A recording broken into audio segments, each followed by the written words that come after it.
বাংলাদেশ থেকে অবৈধভাবে ভারতে প্রবেশ ও বসবাসের অভিযোগে প্রায়শই বিভিন্ন সময় ধরপাকড় চলছে। এবার সামনে এলো আরও একটি বড় বিষয়। ভারত ও বাংলাদেশ দুই দেশের ভোটার তালিকাতেই নাম রয়েছে এক বাংলাদেশি দম্পতির। বিষয়টি জানাজানি হতেই গা ঢাকা দিয়েছে তারা। ঘটনাটি ঘটেছে উত্তর চব্বিশ পরগনার হাসনাবাদ থানার মাকলাগাছা গ্রাম পঞ্চায়েতের চাঁদপুর মাঝের পাড়া এলাকায়। স্থানীয় পঞ্চায়েত সদস্যের দাবি, ঊর্ধ্বতন কর্তৃপক্ষকে বিষয়টি জানানো হলেও কাজের কাজ কিছুই হয়নি। জানা গেছে 2019 সাল থেকে ওই দম্পতির নাম রয়েছে ভারতীয় ভোটার তালিকায়। স্থানীয় তৃণমূল নেতা তথা চাঁদপুর এলাকায় মাকলাগাছা গ্রাম পঞ্চায়েতের এনআরইজি এই প্রকল্পের সুপারভাইজার গিয়াসউদ্দিন গাজীর বাড়িতেই থাকতো ওই দম্পতি। বাংলাদেশের বাসিন্দা আকবর আলী গাজী ও ফারহানা গাজী সম্পর্কে ভাইপো গিয়াসউদ্দিনের বাড়িতেই থাকতো। যদিও অভিযোগ অস্বীকার করে স্থানীয় তৃণমূল নেতা তথা এনআরইজিএ প্রকল্পের মাকলাগাছা গ্রাম পঞ্চায়েতের সুপারভাইজার গিয়াসউদ্দিন গাজী বলেন, তিনি সম্পর্কে আমার কাকা। তিনি বাংলাদেশে থাকেন, মাঝে মধ্যে চিকিৎসার প্রয়োজনে ভারতে আসলে আমার বাড়িতে 2-1 দিনের জন্য আসেন, খাওয়া দাওয়া করে আবার চলে যান। এখানকার ভোটার তালিকায় তার নাম কিভাবে উঠলো জানি না। দুদেশের ভোটার তালিকায় এক ব্যক্তির নাম থাকা ঠিক নয়। গিয়াসউদ্দিন গাজী তৃণমূল নেতা কি বলছেন শুনুন। এ বলতে কর্মসূত্রে ওখানে ছিল, মাঝখানে বলেছিল আমি এখানে বসবাস করব, বাবা ভিটা এখানে ভিটা আছে। তো সেই সূত্রে উনি বছর 8-9 আগে মনে হয় করেছিলেন। আচ্ছা, তো উনি এখন এসছিলেন, মাঝখানে চলে গিয়েছে। তো এখানে হয়তো থাকবে না, এরকম একটা ইঙ্গিত পাওয়া গিয়েছে। কিন্তু দু জায়গায় একসঙ্গে ওখানে কি আজ ছিল কি না ছিল ওটা আমি জানি না। তাহলে এই যে ওইভাবে ওখান থেকে যে এখানে এসে আপনার এখানে থাকা বসবাস শুরু করলো, সেটাও তো বেআইনি। সেটা আপনি একজন জনপ্রতিনিধি বা আপনি এখানকার একজন সুপারভাইজার, আপনি কি করে তাকে থাকতে দিলেন বা আপনি কি করে সেটা প্রশ্রয় দিলেন? এখন ওনার বাবার ভিটায় অংশ আছে, ওনার জমি আছে। না সেটা তো ধরুন, আমি তো অস্বীকার করতে পারি না, যেহেতু ওনার বাবার ভিটা, এটা পৈতৃক ভিটা, ওনার জন্মস্থান এখানে। উনি এখান থেকে মাধ্যমিক পাশ করেছিলেন, মাধ্যমিক পাশ করে এখান থেকে উনি তারপরে কর্মসূত্রে চলে গিয়েছিলেন এই পর্যন্ত। কিন্তু দুটো জায়গায় একসঙ্গে নাগরিকত্ব তাহলে এখানে মানে কাটা পড়বে, এখানে কাটা পড়বে। হ্যাঁ, সেটা যেহেতু উনি এখানে থাকবেন না, থাকবে বলে হয়তো উনি করেছিলেন যে জমি জায়গা আছে, সেই সূত্রে অনেকে এরকম করে যে জমি জায়গা বিক্রি করতে পারবো না, সেই সূত্রে হয়তো করেছিল। না, উনি ওনার সেই ভারত বাংলাদেশ ভাগ হওয়ার আগে ওনার যদি এখানে জমি থেকেও থাকে, তারপরে উনি এখানে এসেছেন এবং তারপরেও তো উনি জমি কিনেছেন বলে আমরা যেটা শুনলাম। জমি কিনিনি। আচ্ছা, জমি কিনিনি। আর ওনার বাবার যেটুকু অংশ সেইটুকু অংশই আছে। আচ্ছা, তাহলে একসঙ্গে কী করে দু জায়গায় থাকে? ওটা আমি কী করে বলবো, দেখুন আমি তো জানি না আইন সম্পর্কে, ভারতবর্ষের আইন সম্পর্কে তো আমি অতটা জানি না। জানলে হয়তো আমি এখানে হতে দিতাম না, যে তিনি যেহেতু ওখানে আছেন। এদিকে এই ঘটনাকে ঘিরে ইতিমধ্যেই শুরু হয়ে গিয়েছে রাজনৈতিক তরজা। তৃণমূলের সমালোচনায় নেমেছে বিজেপি।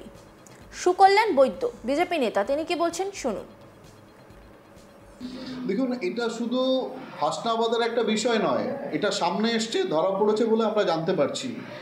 সমস্ত পশ্চিমবঙ্গের বর্ডার লাগোয়া যতগুলো জেলা আছে, প্রত্যেকটা জেলায় এরকম হাজার হাজার আছে।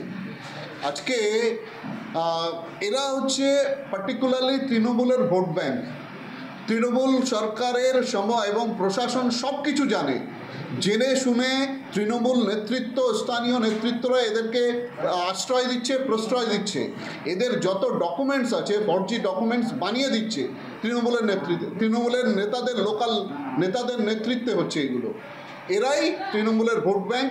যত ভোটের সময় যত সন্ত্রাস, বুথ দখল, সব এদের মাধ্যমেই তৃণমূল করাচ্ছে।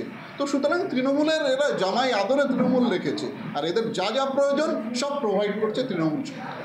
নির্বাচন কমিশনের যে ভোটার লিস্টের যে এসআইআর করা হবে বলছে, তাতে কি এইগুলো উঠে আসবে বলে? অবশ্যই, শুধু করা হবে বলেছে এবং বিহারে করা হয়েছে, তার ফলেই এখানে একটা ব্যাপক আলোড়ন সৃষ্টি হচ্ছে, তার ফলে সামনে আসছে।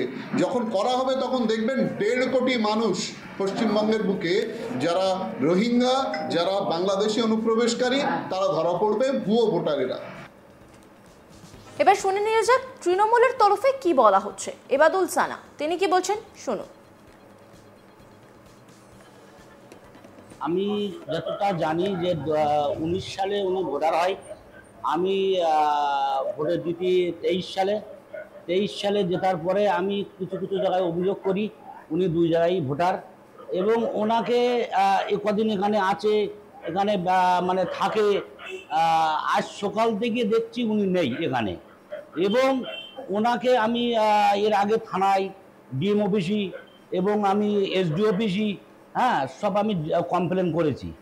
এবার আমি চাইছি যে এই যে লোকগুলো বাংলাদেশে ভোটার, এপারে ভোটার, একটা দুর্ঘটনা ঘটতে পারে, সেই কারণে আমি চাইছি এনাদের একটা প্রতিবাদ হোক, কিংবা যে কোনো পুলিশ প্রশাসন দিয়ে অ্যারেস্ট করবে এনার যে কোনো মুহূর্তে একটা দুর্ঘটনা ঘটিয়ে তো বিদেশে চলে যেতে পারে।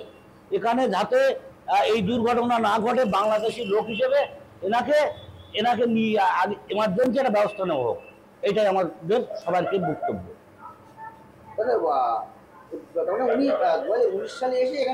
হ্যাঁ, 2019 সালে ভোটার হয়েছে। আমি 23 সালে আমি তার আগের থেকেও জানতাম। তারপর আমি 23 সালে যখন জিতেছি, জেতার পরে আমি অনেকগুলো দপ্তরে আমি কমপ্লেন করেছি। যুব তৃণমূল নেতা আসলাম গাজী তিনি কি বলছেন শুনুন। এটা তো ঠিক না, কিন্তু আমাদের তেমন কোনো কিছু জানা নেই যে এক ব্যক্তি 2 জায়গায় ভোটার থাকতে পারে বা কিছু। কিন্তু এটা ঠিক, আমাদের নেত্রী মমতা বন্দ্যোপাধ্যায় কিন্তু ভারতবর্ষের মধ্যে প্রথম বলেছেন যে ভারতের নির্বাচন কমিশনকে দায়ী করেছেন এক ব্যক্তি একই এপিক কার্ডে 2 বা 3টে রাজ্যে তারা ভোটার। এর আগে দেখেছেন আসাম, ত্রিপুরাতে ভোট কিন্তু এইভাবে বিজেপি করেছে। আমাদেরও একই প্রশ্ন নির্বাচন কমিশনের কাছে, এই বাংলাদেশি নাগরিক কিভাবে এখানে ভোটার হলো, আমাদের একই প্রশ্ন। কিন্তু দেখা যাচ্ছে মাখালগাছে গ্রাম পঞ্চায়েতের সুপারভাইজার এলাকার লোক দাবি করছে, পাশাপাশি বিজেপি থেকে দাবি করা হচ্ছে যে আপনাদের তৃণমূলেরই অঞ্চলের সাধারণ সম্পাদক। এটা ভুল কথা। এই সুপারভাইজার তো সিপিএমেরও সুপারভাইজার আছে, বিজেপির লোকও সুপারভাইজার আছে, তো সে তো সুপারভাইজার, এনার্জি কাজে সুপারভাইজার। সে কোনো দলের আমার জানা নেই, কিন্তু তৃণমূল কংগ্রেসের না, এটা আমি বলতে পারি। এটা আমাদের দলে কেউই না। না, এই যে একজন ব্যক্তির 2 দেশের ভোটার লিস্টের নাম, এটা আপনার কেমন ভাবে? এটা ঠিক না, বলছি তো।